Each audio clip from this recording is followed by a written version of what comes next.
Okay guys, magandang gabi. Luluto muna tayo ng hapunan. Una, lagyan ng mantika. Painitin ng tatlo.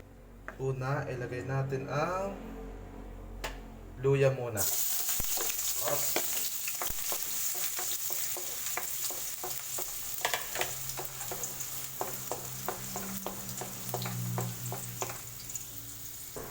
Pangalawa, ang ating sibuyas. Okay. Tapos bawang.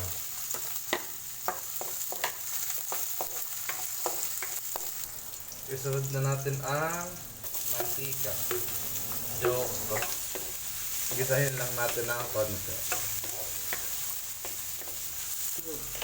Isunod natin ang sili. After ng sili, karneng manok. Dahil nga chicken soup ang ating lulutuin. Kaya muna natin mag-combine silang lahat.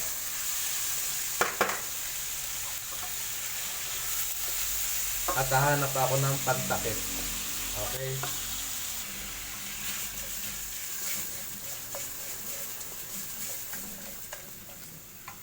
After 1 hour, tanggalin natin at ating haluin. And then, ilalagay na natin yung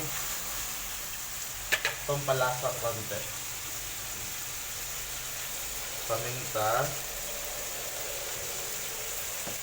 At patis.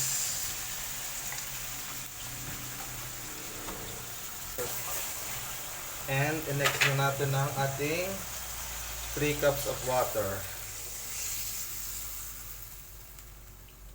And takpan ulit natin. Go. Okay, at after 3,000 years na kulo na nga. Haluin lang natin. Then ilagay na natin ang sotanghon. Sotanghon guys. And haluin ko lang ng kauntian. Go.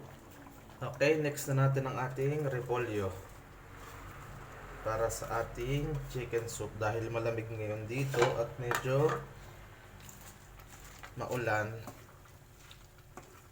try tayo ng kakaibang dish naman na pero pwede siyang pang ulam. Okay, plating na lang ako guys later. Okay, at eto na ang ating finished product na chicken soup alamon. Okay guys, kain muna kami at talagang pasal na. Bye bye!